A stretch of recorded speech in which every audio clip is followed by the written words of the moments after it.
हमारे संविधान में लेजिस्लेचर, एग्जीक्यूटिव और जुडिशरी, उनको दी गई जिम्मेदारी हमारे संविधान के लिए प्राणवायु की तरह है। आज हर देशवासी पूरे संतोष से ये कह सकता है कि हमारी जुडिशरी ने, न्यायपालिका ने संविधान की प्राणवायु की सुरक्षा का अपना दायित्व पूरी दृढ़ता से निभाया है। हमारी जुडिशरी ने हमेशा संविधान की रचनात्मक और सकारात्मक व्याख्या करके खुद संविधान को भी मजबूत किया है।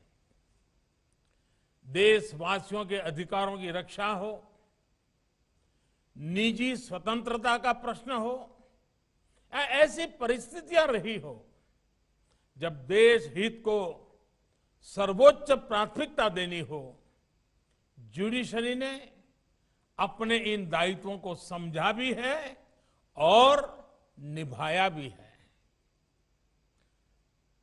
आप सभी भी भली भांति जानते हैं कि भारतीय समाज में रूल ऑफ लॉ सदियों से सभ्यता और सामाजिक ताने बाने का, हमारे संस्कार का आधार रहा है।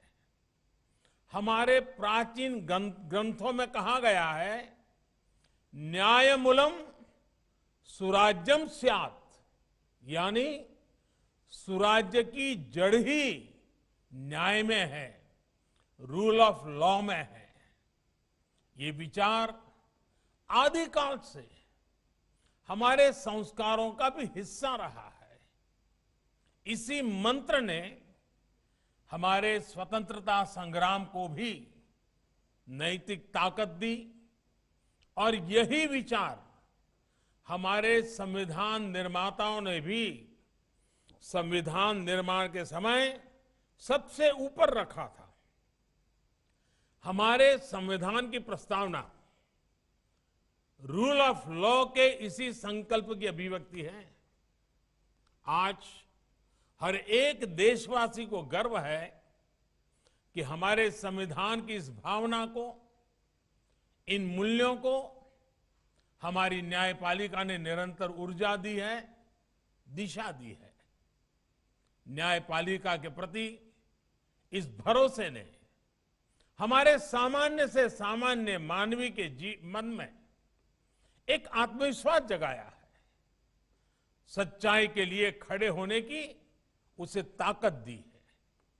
और जब हम आजादी से अब तक देश की इस यात्रा में जुडिशरी के योगदान की चर्चा करते हैं, तो इसमें बार के योगदान की चर्चा भी आवश्यक होती है। हमारी न्याय व्यवस्था की ये गौरवशाली इमारत बार के ही पिलर पर खड़ी है। दशकों से हमारे देश में बार और जुडिशरी मिलकर ही न्याय के मूलभूत उद्देश्यों को पूरा कर रहे हैं।